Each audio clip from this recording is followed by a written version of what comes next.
Assalamualaikum dan salam sejahtera. Nama diberi Nur Sabrina Iwani binti Ilyas dengan nama matrik iaitu S70913.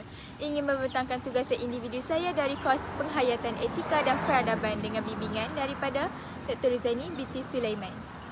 Saya memilih soalan nombor 5 yang berkisarkan tentang 3 ciri unik yang wujud di Malaysia. Soalan yang saya ingin kupaskan ialah, pada pandangan anda, apakah 3 ciri unik yang wujud di negara ini yang boleh mengikat dan mengeratkan lagi hubungan sesama rakyat dan kesetiaan rakyat terhadap negara? Di sini, saya akan membentangkan nilai integrasi dan perpaduan dalam kaum di Malaysia. Akan tetapi, skala nilai ini adalah berdasarkan daripada hasil tinjauan saya sendiri.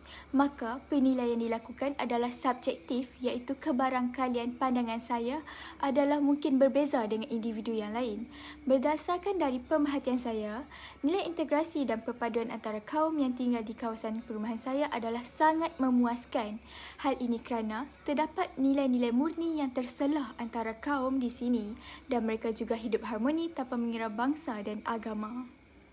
Terdapat 3 ciri unik di negara ini yang boleh mengeratkan dan mengikat hubungan sesama rakyat, iaitu yang pertama, penggunaan bahasa Melayu sebagai bahasa kebangsaan.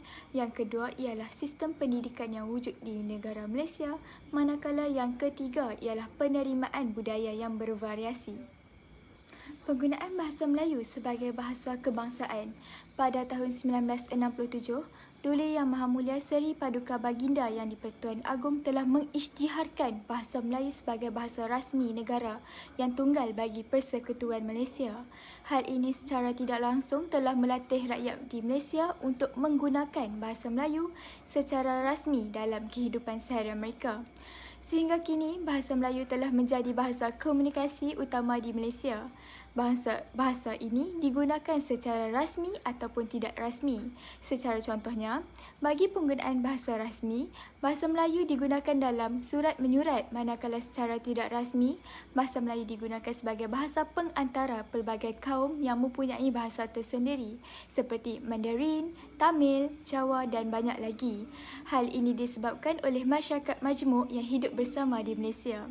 Oleh itu, penggunaan bahasa Melayu sebagai bahasa kebangsaan merupakan ciri unik yang menyumbang kepada ikatan erat antara rakyat. Seterusnya, sistem pendidikan yang wujud di Malaysia. Seperti yang kita semua sudah sedia maklum, taraf pendidikan di Malaysia adalah antara yang terbaik di mata dunia. Akan tetapi, sistem yang diamalkan di Malaysia menjadikan negara ini unik. Secara tidak langsung dapat mengeratkan hubungan sesama rakyat di sini.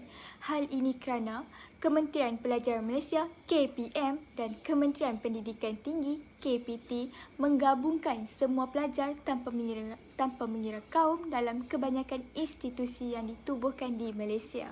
Kehidupan apabila mereka masuk ke alam pekerjaan kelak.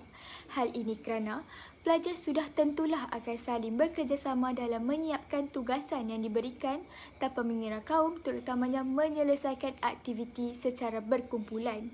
Mereka juga akan saling bantu-membantu untuk bersaing secara sihat bagi meraih keputusan yang cemerlang. Sebagai contoh, sekolah kebangsaan ditubuhkan adalah terbuka kepada semua kaum yang terdapat di Malaysia.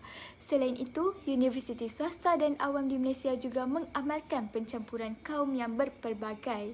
Oleh itu, sistem pendidikan yang wujud di Malaysia merupakan antara ciri yang unik yang dapat memupuk semangat erat sesama rakyat.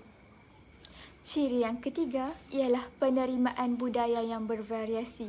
Untuk pengetahuan semua, Malaysia merupakan negara yang unik di mata dunia kerana mempunyai suku kaum yang berkepelbagaian. Hal ini kerana kaum di sini saling menerima budaya masing-masing. Mereka sentiasa bertolak ansur dalam menyambut sebarang hari perayaan selain dari turut serta dalam menyambut perayaan kaum lain. Sebagai contoh, ketika Hari Raya Aidilfitri, kaum Cina, India, Iban dan sebagainya akan turut hadir ke rumah terbuka yang dianjurkan oleh orang Melayu. Hal ini secara tidak langsung dapat mengeratkan hubungan silaturahim dan meningkatkan persefahaman masing-masing.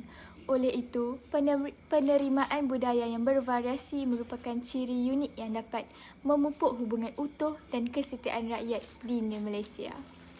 Kesimpulan yang dapat saya simpulkan dari pembentangan saya tadi ialah ciri-ciri unik iaitu penggunaan bahasa Melayu sebagai bahasa kebangsaan, sistem pendidikan di Malaysia dan penerimaan budaya yang bervariasi merupakan penyumbang besar kepada ikatan dan hubungan yang ukuh antara rakyat di Malaysia. Sekian itu sahaja daripada saya. Sekian, terima kasih.